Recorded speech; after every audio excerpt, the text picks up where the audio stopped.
जब उसके बेटे बड़े हो गए तो राजा ने उन्हें बुलाया और कहा, मेरे प्यारे बेटों, मैं चाहता हूं कि तुम तीनों शादी करो ताकि मैं अपने पोते पोतियों को देख सकूं। बेटों ने उत्तर दिया, अगर यही आपकी इच्छा है तो हमें आपका आशीर्वाद दीजिए। हमें किससे विवाह करना चाहिए? राजा ने कहा, तुम तीनों एक एक तीर लो और खुले मैदान में जाओ। जहां तीर गिरेगा वहीं तुम्हारी भावी पत्नियां मिलेंगी। बेटों ने तीर चलाए। सबसे बड़े बेटे का तीर एक रईस के आंगन में गिरा और रईस की बेटी ने उसे उठाया। दूसरे बेटे का तीर एक व्यापारी के घर में गिरा और व्यापारी की बेटी ने उसे उठाया। लेकिन छोटे बेटे इवान सारेविच का तीर उड़ता हुआ एक दलदल में जाकर गिरा जहां एक मेंढक ने तीर मुंह में पकड़ रखा था। इवान सारेविच ने मेंढक से कहा, मेंढक मेंढक, मेरा तीर मुझे वापस दे दो। मेंढक ने उत्तर दिया, मैं तुम्हें तीर तभी दूंगी जब तुम मुझसे शादी करोगे। मेंढक ने उत्तर दिया, मैं तुम्हें तीर तभी दूंगी जब तुम मुझसे शादी करोगे। इवान सारेविच दुखी हो गया लेकिन कुछ नहीं कर सका। उसने मेंढक को उठाया और घर ले आया। तीनों भाइयों की शादियां हो गई।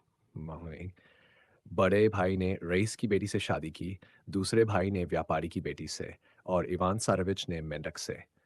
कुछ समय बाद राजा ने अपने बेटों को बुलाया और कहा, मैं देखना चाहता हूं कि कौन सी बहू सबसे अच्छी कारीगर है। उन्हें कल सुबह तक मेरे लिए एक शर्ट बनानी होगी। इवान सारेविच उदास होकर घर आया। मेंढक ने पूछा, तुम इतने दुखी क्यों हो? इवान ने कहा, पिता ने कहा है कि तुम्हें कल तक उनके लिए शर्ट बनानी होगी। मेंढक बोला, चिंता मत करो इवान, सुबह की सलाह रात से बेहतर होती है। सो जाओ। रात को मेंढक ने अपनी चमड़ी उतारी और सुंदर राजकुमारी वासिलिसा बन गई। उसने अपने दासियों को बुलाया और कहा, मेरे लिए वैसी शर्ट बनाओ जैसी मेरे पिता पहनते थे। सुबह होते ही इवान जागा और देखा कि एक सुंदर शर्ट मेज पर रखी थी। उसने खुशी खुशी शर्ट राजा को दी। राजा ने शर्ट देखकर कहा, यह तो उत्सव के दिन पहनने वाली शर्ट है।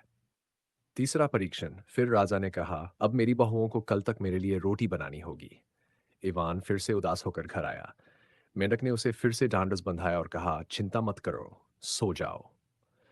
रात को वासिलिसा ने सबसे बढ़िया रोटी बनवाई, जिसे इवान ने अगले दिन राजा को दिया। राजा ने कहा, यह रोटी तो केवल त्योहारों पर खाने लायक है। चौथा परीक्षण और सच्चाई का खुलासा। फिर राजा ने आदेश दिया, अब तुम सब अपनी पत्नियों को दावत में लेकर आओ। इवान फिर से चिंतित हो गया। वह नहीं चाहता था कि लोग उसकी मेंढक जैसी पत्नी का मजाक उड़ाएं। लेकिन मेंढक ने उसे भरोसा दिलाया, चिंता मत करो, तुम अकेले महल में जाओ, मैं बाद में आऊंगी। जब शोर सुनाई दे तो कहना, यह मेरी मेंढक है जो आ रही है। चौथा परीक्षण और सच्चाई का खुलासा। फिर राजा ने आदेश दिया, अब तुम सब अपनी पत्नियों को दावत में लेकर आओ। इवान फिर से चिंतित हो गया। वह नहीं चाहता था कि लोग उसकी मेंढक जैसी पत्नी का मजाक उड़ाएं। लेकिन मेंढक ने उसे भरोसा दिलाया, चिंता मत करो, तुम अकेले महल में जाओ, मैं बाद में आऊंगी। जब शोर सुनाई दे तो कहना, यह मेरी मेंढक है जो आ रही है। दावत में सबने इवान का मजाक उड़ाया, लेकिन अचानक एक भव्य रथ आया और उसमें से वासिलिसा निकली। उसकी सुंदरता देखकर सभी दंग रह गए। वासिलिसा ने इवान के साथ नृत्य किया और अपने जादू से एक छील और उसमें तैरते हंस प्रकट कर दिए। जब इवान के बड़े भाइयों की पत्नियों ने उसकी नकल की, तो उनके हाथों से केवल शराब बिखर गई और हड्डियां उड़ने लगीं, जिससे सभी मेहमान नाराज हो गए। वासिलिसा का लापता होना। वासिलिसा का लापता होना। इवान घर लौट आया और मेंढक की चमड़ी जला दी। जब वासिलिसा घर लौटी तो उसने दुखी होकर कहा, तुमने मेरी मेंढक की चमड़ी क्यों जला दी? अगर तुम 3 दिन और इंतजार करते तो मैं हमेशा के लिए तुम्हारी हो जाती। अब मुझे खोजने के लिए तुम्हें 9 देशों के पार जाना होगा, जहां कोशे अमर मुझे कैद किए हुए है। वासिलिसा एक कोयल बनकर उड़ गई और इवान ने उसकी तलाश में यात्रा शुरू की। रास्ते में उसने कई जानवरों की मदद की, जिनमें एक भालू, एक बत्तख, एक खरगोश और एक मछली शामिल थे। कोशे अमर की खोज। राजकुमार इवान ने लंबी दूरी तय की, कई जंगलों और पहाड़ों को पार किया और अंत में उसे एक बूढ़ा आदमी मिला।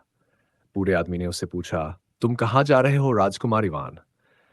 राजकुमार इवान ने उत्तर दिया, मैं अपनी पत्नी वासिलिसा को खोज रहा हूँ। वह मुझे छोड़कर चली गई है और उसने कहा कि उसे 9 देशों के पार जाकर ढूंढना होगा, जहां कोशे अमर रहता है। बूढ़े आदमी ने कहा, तुम्हारा रास्ता कठिन है लेकिन मैं तुम्हारी मदद कर सकता हूँ।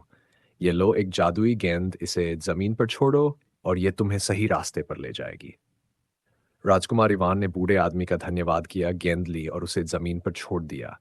गेंद लुढ़कने लगी और राजकुमार इवान उसके पीछे पीछे चल पड़ा। वह कई दिनों तक चलता रहा और आखिरकार वह एक घने जंगल में पहुंच गया। वहां उसे एक और बूढ़ी औरत मिली, जो बाबा यागा नाम की जादूगरनी थी।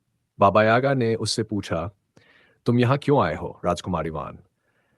इवान ने उसे अपनी कहानी सुनाई और बाबा यागा ने कहा, तुम्हें कोशे अमर से वासिलिसा को बचाने के लिए उसकी मौत का रहस्य खोजना होगा।